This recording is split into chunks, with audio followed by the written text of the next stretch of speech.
Well, today was the first day back to school, and it was the first day back to school in a pandemic. My son is going to school. He's not doing virtual, only for the simple fact of I'll have radiation done. I'll have to go every single day during the weekday. So, of course, that will interfere with his education. So, he actually will be in school in person. Now, all parents know first day of school is always crazy with traffic. And then to add a pandemic to it, the traffic was really crazy because parents are not allowed to get out their car. Kids stay in their classroom until they are called. So there's no kids outside. So you're thinking about all these parents that are picking up their kids and the wait time to picking up their kids because there's no kids outside. So they have to call them on the walkie talkie and have their kids come out of the classroom and make their way to the front. So I was in traffic for about 30 minutes, and I actually headed out to the school to go pick up my son 30 minutes after he was let out of school to help with the traffic, but I was still stuck in traffic for 30 minutes. But I want to touch on the video I posted yesterday about dating. And I want to mention that because I don't think I mentioned it, I don't think I touched on it, but I could be wrong. It could be chemo brain, but I don't think so. But I want to mention the reason, all the reason why I do end up letting guys know that I am battling cancer. Um, One reason is side effects. Side effects from the chemo can be brutal, and also the side effects does not call you and let you know, hey, at this day, at this time, I'm gonna come around. It doesn't call you, it doesn't write you a note, it doesn't give you any signs. One minute you're fine, the next minute here comes the side effect. So I end up letting a guy know that, hey, I am okay with going out on a date with you, but I need you to know that I'm battling cancer. And I also need you to know that I had chemo, and the chemo is still in my system, and it will be in my system a year after my last treatment. And so I let them know there's a possibility I could be hanging out with you, then all of a sudden I feel sick. You know, I may end up feeling like a shooting pain through my body, or nausea may kick in, or I could all of a sudden start sweating. The hot flashes may kick in, which the hot flashes have kicked in on one of my dates. Actually, I think two different dates. I end up getting hot flashes. It's really embarrassing because you'll be like in a restaurant with AC, and then all of a sudden, like, you're sweating all over the place. Um, and also, I let them know that, one minute I could be full of energy, and all of a sudden I'm extremely tired. So I let them know that's just in case if I end up feeling sick, then they don't think it's something I ate at the restaurant or whatever the case may be. It's just my body been through a lot, and I just have side effects, and it's my new normal, and it's just something that happens during a date. So I try to be upfront and completely honest with my date about my cancer and what they may or may not expect or witness while I'm on this date. So yeah, so I try to keep it. I try to be transparent as I could possibly be, and it makes me feel best. Therefore, they could never say I didn't tell them anything, and it also gives them an opportunity because there could be guys out there that don't want to date someone that is battling cancer, and I'm completely okay with that. But they should know. I believe in just letting them know. I mean, but hey, if there's people out there that don't want to tell anyone that they're battling cancer right dating, then more power to you. And I know there's some people who probably may not want to date while battling cancer. Um, I'm dating because, of course, I'm newly single, and I have my good days, and of course, I have my bad days. But when I have my good days, I want to enjoy them to the fullest. And radiation is the last step of this cancer journey. And radiation will be 6 weeks, and I start radiation on August 31st. Once I'm done with those 6 weeks, I should be cancer free.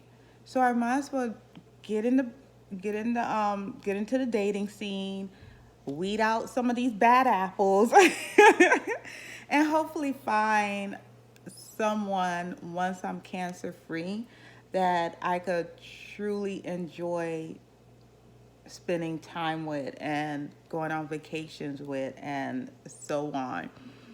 Also, another reason why I let guys know that I'm battling cancer is there will be days where I'm just not in the mood for talking. I'm just not in the mood to just be on the phone. So they need to understand if they send me a text and I don't respond to it, it's nothing that they did. And it's not that I'm not interested, it's just there's a possibility I'm just not feeling well that day. If they happen to call and I send them to voicemail, there's a possibility I may not be feeling well that day. Now, I do know that's an area for me to work on because one of the things I realized about myself, and she realized it this month, is when I'm in pain, when my body is hurting, I don't want to talk. I don't want to talk. I don't want to entertain conversation. I just want to just deal with the pain I am feeling internally, which is not the best habit. And like I said, I didn't realize I was like that until earlier this month, until after my surgery. It's just I get into this thing where I feel a pain and I completely shut down and I'm like super quiet and don't want to talk at all. But at least now I'm aware of it, so I end up letting a guy know that, hey, there be days if I'm in pain, I'm not talking. Nope, not saying anything. I don't even want to say hello. I just want to deal with my pain. I just want to just go through it because I try not to take a lot of pain meds. And I try to just deal with the pain. So the only way I could do it is when I'm silent and I'm like going through, breathing through it and stuff like that. Um, I also want to mention one of the things I have realized throughout this dating process and throughout in my past and also dating and being in a relationship is to not entertain any guy that will try to mess with you mentally, whether it's intentionally or they unintentionally, for them not to mess with you mentally and make you feel like you're not good enough. And I mentioned this because yesterday with my post, I mentioned about an ex that I was in a committed relationship with that was texting other ladies, sweet nothing. And if I wasn't a strong individual, granted I still stayed with them, but if I wasn't a strong individual, it could have went to an area where I would have thought I was not good enough for him, because that is something that could lead to, well, if I was good enough for him, then he would not entertain someone else.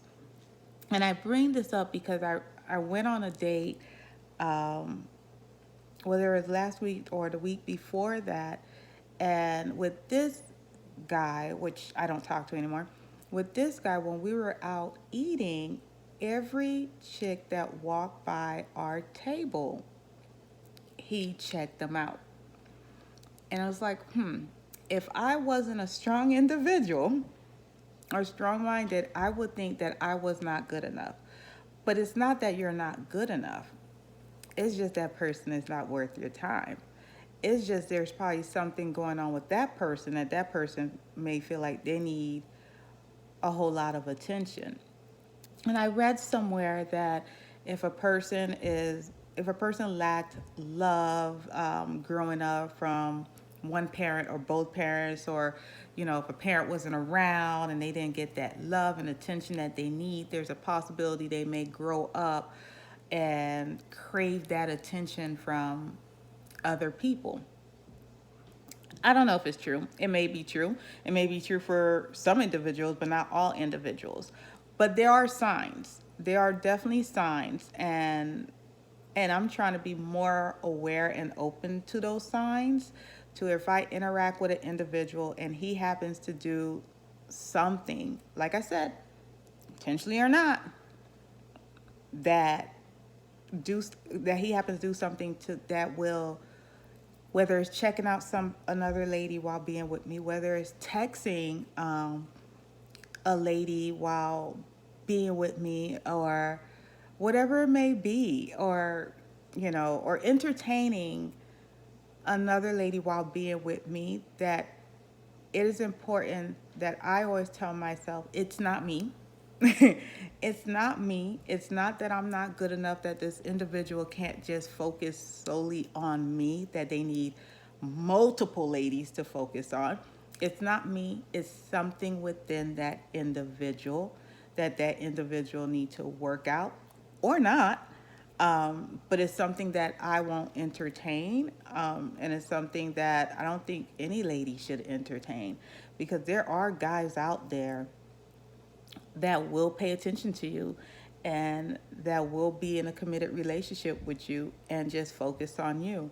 I had a last minute date last night after posting my video yesterday, and this guy loved watching sports, and he made it clear that he loved watching sports, and basketball was on where we were at. And I did not feel at any time throughout the date, I did not feel that he did not give me his undivided attention, even with a basketball game on. I had his full attention, and we had an awesome time with each other. It was an awesome date. He did not check out any ladies that walked by, nothing. Undivided attention. So there are guys out there. There are guys out there that will give you the undivided attention and that will not do anything, like I said, intentionally or not, to make you feel like you're not good enough or you're not worth it. So, for those that are out there battling cancer and thinking about dating, it is doable. It is doable. You'll run into some bad apples, but you can also have a great time and also meet great guys that could, end up being a friend, or it could just end up being like something much more than a friend. So, so be safe out there. So I just wanted to share all that. I think that's all I wanted to touch on the dating scene. I have to say I've been having a great time with the dating scene. I may end up putting on hold. My son is back home. I will be starting radiation next week, so I may put the whole dating life on hold. I'm not sure yet. I have to see what the side effects will be like with radiation, but I will have to say I am having a great time being out there dating, enjoying life again. So take care of yourself, and I wish everyone the best. Bye.